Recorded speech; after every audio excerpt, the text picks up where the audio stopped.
My mother and I had a very unique personal relationship. She was my mother, but she was also my father. And she was my brother and my sister. And she was full of love, but she was also a disciplinarian. I asked her for advice, and she'd always tell me that I could do anything that I wanted to do in terms of a career. Their relationship was the most wonderful mother-son relationship that I've ever seen.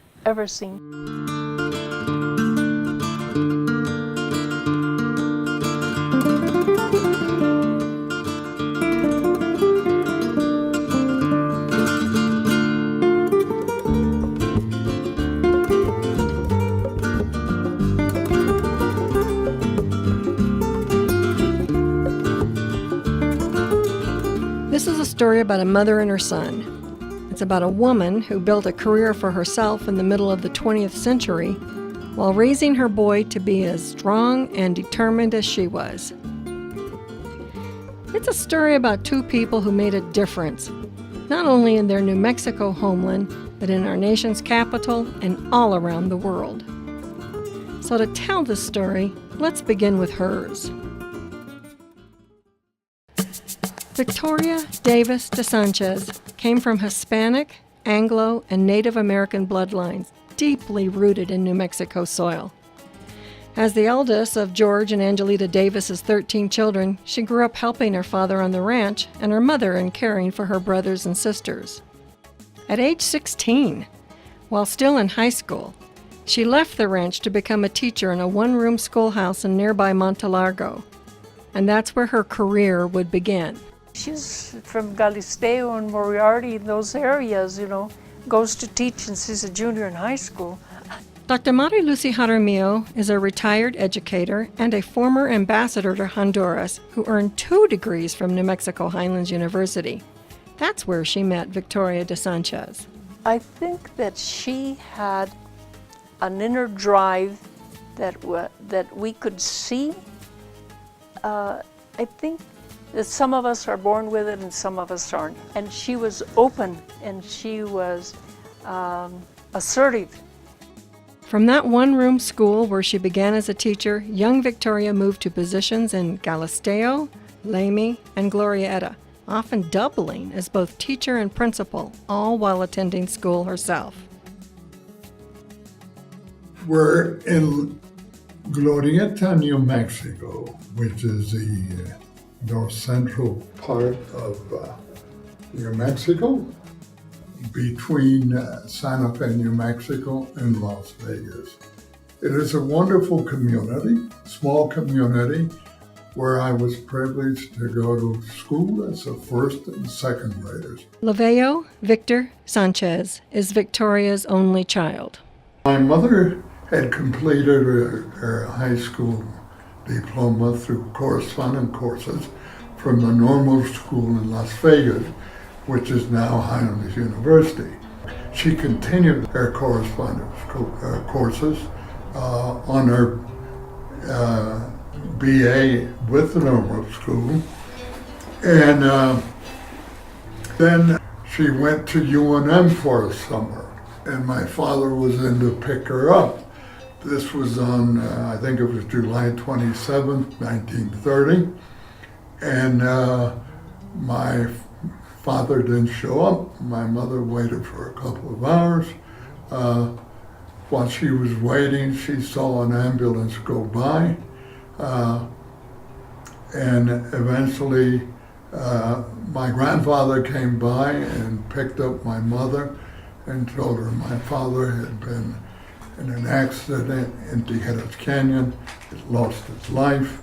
They weren't quite sure at that time how, whether he was run off the road or he lost control of the truck.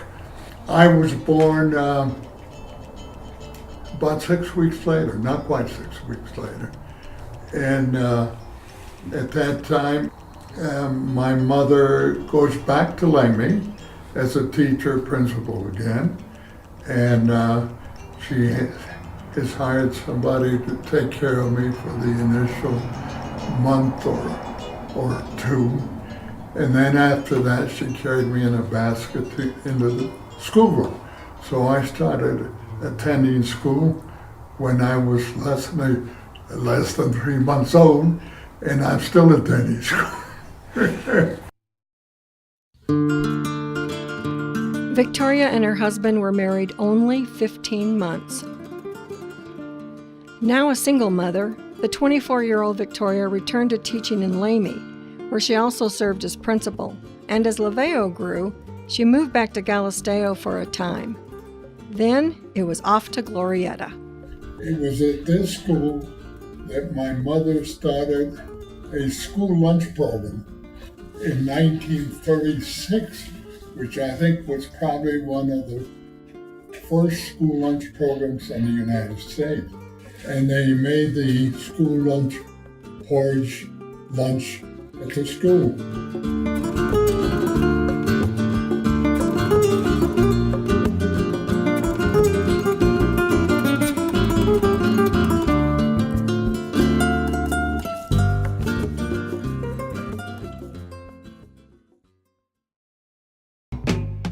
She was an elementary school teacher in East Las Vegas. She was the first teacher that I met with a Spanish surname, so I sort of was in awe. I mean, God, somebody that looks like me can make it big time. Oh, she was a role model. She was, I want to call her a bouncy woman. She was full of energy and she sort of bounced. She was just a happy person with a big smile on her face and lots of hugs for us. Twain died in 1944. David Henderson from Las Vegas, who was the son of one of the Heinz University faculty members, a music faculty member. And David and I took the train to New York City. I was 14. I found out there was something bigger than New Mexico. And it acquainted me with what man could do in terms of the tremendous structures in New York City, the subway, the Automax, the Empire State Building. But I saw what was possible and I said, that's for me. Then came an opportunity for Victoria to become a rural education advisor for the Inter-American Education Foundation, and their world suddenly got larger. Leveo was 15 years old when his mother accepted the job and they took off for Guatemala. And I didn't really want to go because I was a jock. And I was just made the football team and I was on the second squad of the basketball team, and I was playing tennis very well, and those were the first times I'd done it because I had come from Namban, where to the 7th grade in Las Vegas, where we didn't have any of those things. But then they reached Mexico City, and again, Leveo's eyes were opened. And again, I see another big city what man has done. But what impressed me more this time, it was a Mexican city where they spoke Spanish very much like we did in New Mexico. And so I said to myself, it's not only the Anglos that can do it in New York City, but the Mexicans do it too. It was very eye-opening. And I didn't tell my mother, but I said, I'm going to like this place. But I didn't want her to know because I hadn't wanted to go. Victoria and Leveo would stay in Guatemala a little more than a year before returning to Las Vegas for Leveo's senior year in high school. He would go on to enroll at Highlands, while Victoria returned to teaching at Douglas Elementary. They also began to build a home for themselves, with Leveo doing much of the work himself. My mother had saved some money, and prior to going to Guatemala, she had bought a lot at the corner of 7th Street and Reynolds. And our intent was to build a house someday. I think it took something like 7,500 loaves and so on, and I probably made 4,000 or so. One summer day during a thunderstorm, he remembers particularly well. As Leveo was knee-deep in the mud making adobes, lightning struck the mud pile, and Leveo was thrown several feet by the electrical charge and knocked unconscious for a few moments.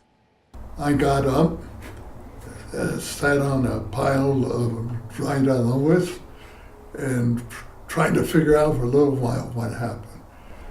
Left me with a bad headache for about 2 weeks.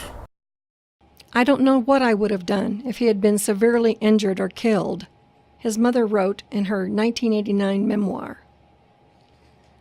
Leveo would go on to enter college at Highlands University, and Victoria would move into a leadership role for San Miguel County Schools as they settled into the home they built in Las Vegas.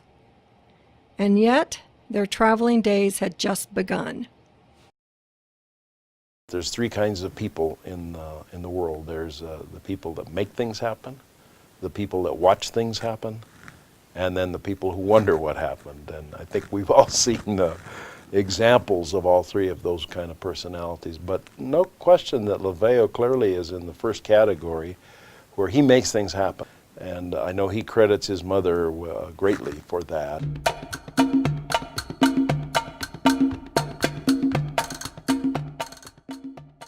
I was a junior, so I figured the war is going to last more than a year and a half, and eventually they're going to get me. It was 1951, the same year Victoria became the supervisor for rural schools in San Miguel County. The Korean War was underway when Leveo left Highlands to enter into the Army's Civilian Commitment Program for Officer Candidate School. About a year later, Victoria again accepted a position in foreign service, this time as an elementary education specialist in Nicaragua. Leveo and Victoria spent some time together in Washington, D.C. after Leveo graduated from Officer Candidate School and Victoria was finishing her orientation. Then she was off to Nicaragua and he to France. I ended up having a tremendous career in the Army. Last year and a half I was there. I was a detachment commander for a black unit. I was in a black battalion, but I had 110 men, and we worked in some 8 different communities in France. I learned a lot about our black population in the U.S. As mother and son went their separate ways, their paths would overlap many times. Victoria would stay in Nicaragua for 7 years, helping to train teachers, then continue her work to develop schools, teachers, and curriculum in the Dominican Republic, Costa Rica, Colombia, El Salvador, and again Guatemala. Meanwhile, Leveo would leave the Army and return to Highlands for his undergraduate degree, then work for a time before entering George Washington University in Washington, D.C., earning a master's degree in foreign affairs. That's also where he met his future wife, Patricia Marshall of Northport, Long Island.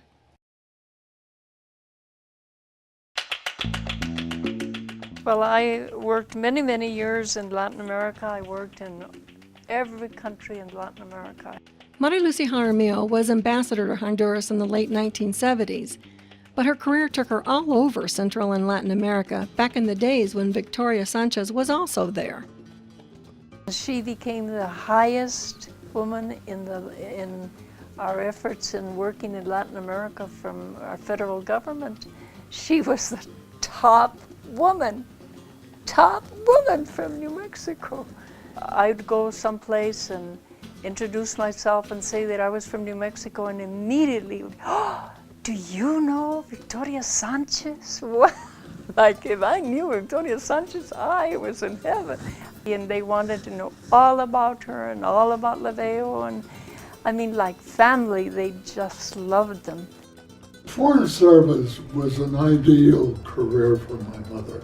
She had a way of working with Latins.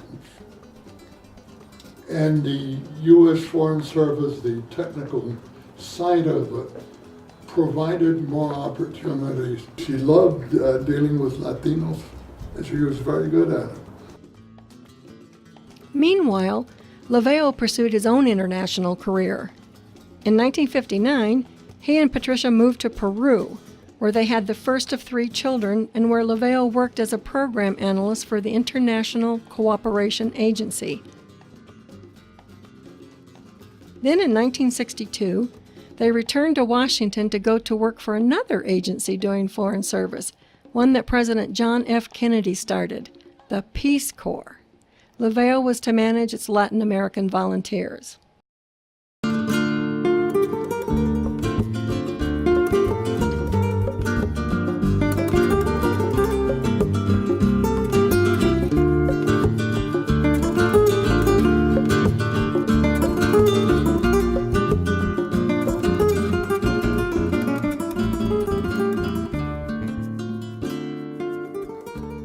I became the Peace Corps evaluator for all Latin American programs. This was in 1962. At the time, the Peace Corps was less than 2 years old and being run by Sargent Shriver. A Kennedy by marriage, he had married John Kennedy's sister Eunice. For his part, Leveo moved up in the Peace Corps to Deputy Director for Latin American Operations before returning to the State Department as Director of the Office of Institutional Development for Latin America. And he remained in that position for about 1.5 years until Shriver moved over to the War on Poverty full-time. I got a call from Sarge Shriver, and he said, "Leveo, come and join me at the War on Poverty."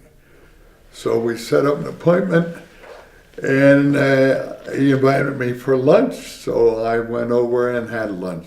Having lunch with Sarge Shriver meant eating a sandwich at his desk, and often you had to bring it. He was a wonderful man. Shriver was offering him a job as director of the Southwest region where he would work out of Dallas. And obviously I said to Sarge, I thanked him, and I said, "I don't want to go to Texas. I'm a New Mexican, and New Mexicans don't go to Texas. Secondly, I don't want to go there because of why you want to send me there. You want to send me there because I'm Hispanic. I like the job, but you must have a similar job up here." And he said, "Yes, I have one other opening. Regional Director for the Mid-Atlantic region, which includes Delaware, Pennsylvania, Washington, D.C., Maryland, West Virginia, and North Carolina." And I said, "That's the one I want." He said, "Leveo, but you don't know anything about blacks. And these major cities have a large black population." And I said, "Sarge, have you ever been a detachment commander in an all-black unit?" And he looked at me and he said, "No." I said, "I have." And so we talked about it. And he said, "Leveo, the job is yours." Leveo and his family would remain in the D.C. area for another 40 years. As Shriver's right-hand man in the mid-Atlantic region, Leveo's job was to make sure federal anti-poverty money was going for its intended purposes. Now, a young man in his 30s, he found himself going head-to-head with governors and members of Congress over programs and funding, as his friendship with Sarge Shriver continued to grow. Years later, in 1976, Shriver would run for President of the United States, and Leveo Sanchez served as his national treasurer. When Shriver finally decided to run, many of us have been trying to get him to run for so long. And we finally convinced him, although I'm not sure his heart was in it. Shriver had difficulty asking people for money for him. We gave it a run. I don't think we gave it a good run, but we gave it a run. And I think he could have won if we'd have had the money. and I think he'd been a good president, maybe even a great president. Leveo was a really compelling character, both by his presence, by his manner, and by his performance.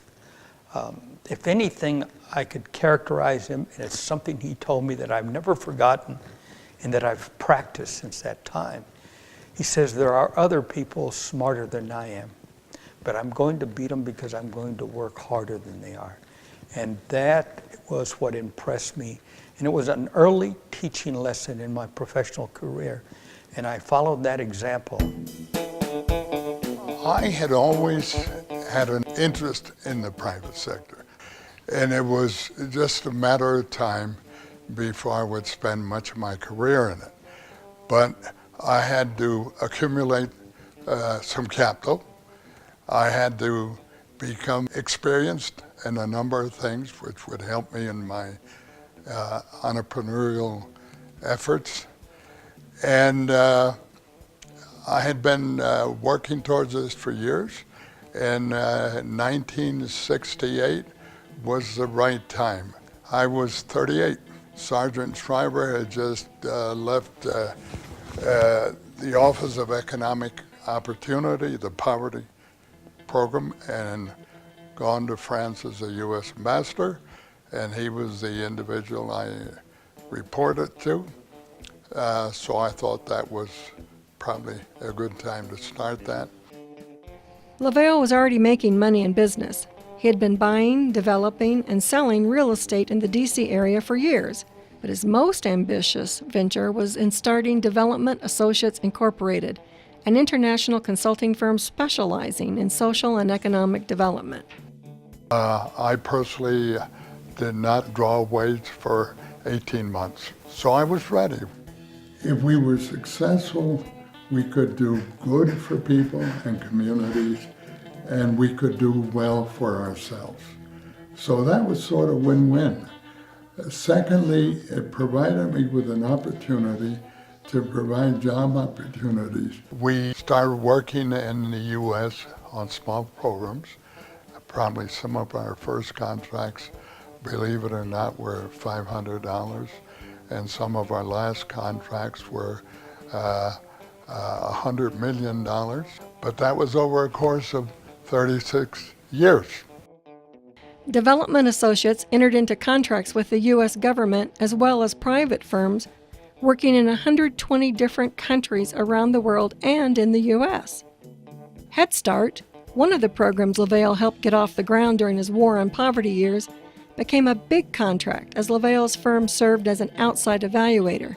Meanwhile, other contracts helped turn Development Associates into an international venture. We did a lot of work in Russia, Angola, Thailand, Vietnam, the Philippines, South Africa, the Ukraine, Senegal, Dominican Republic, India, Micronesia, Egypt, Chile, and that's not all. That's just a smattering. But we worked in all those countries. One contract, soon after the fall of the Soviet Union, was to train Ukrainians to run their own free and democratic elections for the first time. It took us 6.5 months. We trained 26,000 people. And what it amounted to, it was a training of trainers. We would train trainers. And remember, with all our work all over the world and our knowledge of recruiting, and my contacts basically all over the world, we could recruit in any country. We knew people everywhere.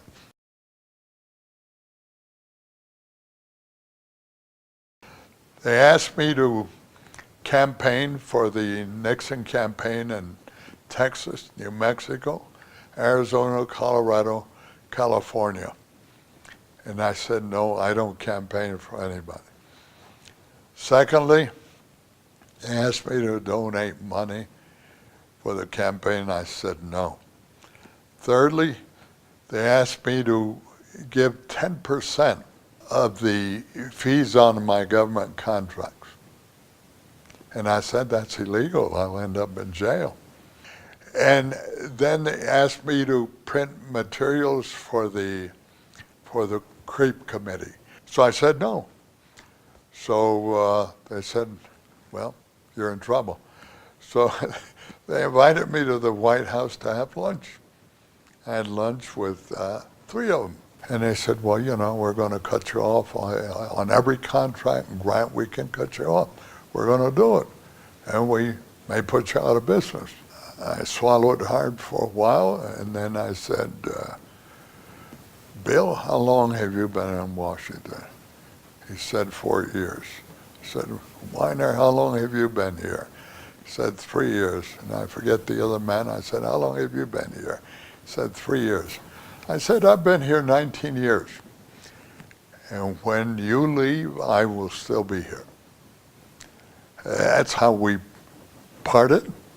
And so I put out an RFP, a request for proposal, and I asked Leveo to be one of those to bid on it. And he won it, hands down. He was the best one qualified for that work. And so he was denied that. It was given to this political operative from Texas. That continued for, a year, very intensive. And they came close to putting me out of business.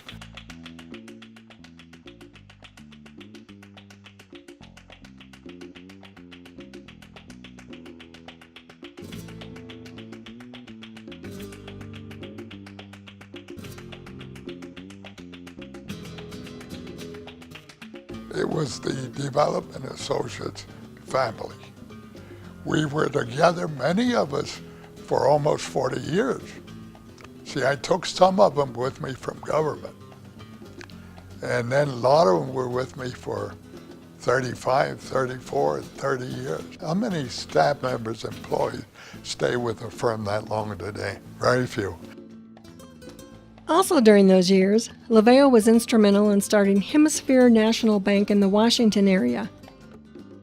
Joe Montoya, another New Mexican and a 1962 graduate of Highlands, was one of the investors.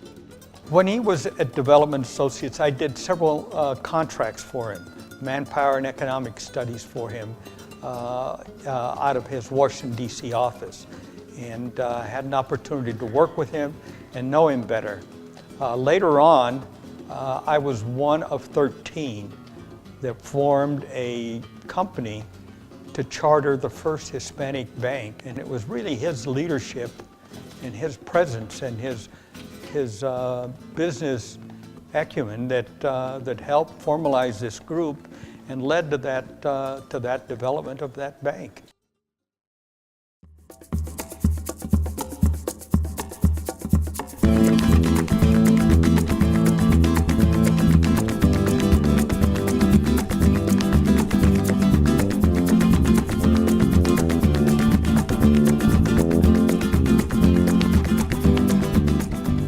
Leveo moved to Santa Fe from Alexandria some years ago, and when he moved to Santa Fe, he saw that there was a need to establish an Hispano Chamber of Commerce. That had been tried before and had failed. Well, Leveo rolled up his sleeves, used his skills, used his contacts and his ability to guide people and motivate them. And I can say today that Santa Fe has a growing and viable Chamber of Commerce. As far as the Las Vegas community, Leveo is always involved in trying to develop and promote economic development. He's worked very closely and has always consulted about how can we make Las Vegas a better community. The fact that Leveo was able to join our board, was appointed to our Board of Regents, and became the chair of our board, I think was very important to the kind of stability and forward-looking direction that our board has provided, and have given me the kind of support that has allowed me to be a part of that effort to create a stable environment to deal with some of the issues that had existed in the past. Leveo is a person who sees a need and tries to figure out how to best address it. People talk about time, talent, and treasure as being the three things that you like board members to bring to an institution. And Leveo Sanchez is an outstanding example of someone who indeed does that. He is the master of his own fate and has always pushed in areas that would develop him professionally as well as personally. Leveo is a very principled man, and while he and I don't share political philosophies, we did at one time, but I kind of feel like I've evolved and matured, and I think he's still that young at heart, innocent, liberal Democrat. So we'll just leave it at that. But he is a principled man, and but he also learned to work with both sides of the aisle in a professional way. And he didn't use politics to get ahead. He was just hard work, right ideas, and good instincts, and his intelligence. Both of them in my book are the two of the most successful people that I've ever seen, knowing from where they came. They both came from hardship lives, and yet they went to the very top in their careers. And not only did they become very successful, but they brought other people with them. They opened doors for others.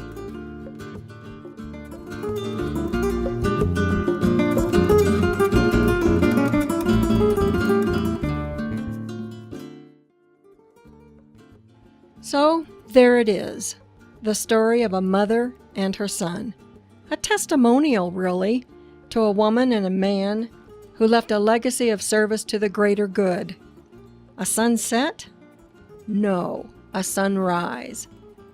At least that's what we heard from Leveo on a recent New Mexico morning when he declared with that unforgettable smile of his, "It's not even over yet." You shouldn't forget where you came from. Where you came from in your community, your state, or your university. One of the greatest strengths is class size and continuity of the majority of the faculty and the stabilizing of a lovely campus. We finally have a lovely campus. In terms of the future of Highlands, it's very much tied into the future in Las Vegas, which is tied into the issue of water. But in order for our student body to grow very much, significantly more, we had to have more things for students to do. If I were younger, I would invest in some of those things. But at my age, I'm a little pasado, past that line. I think the next 8 to 10 years are going to be key in what happens to universities in New Mexico. You can build the foundation for all these things I'm talking about at Highlands. It's I did. It's my mother did.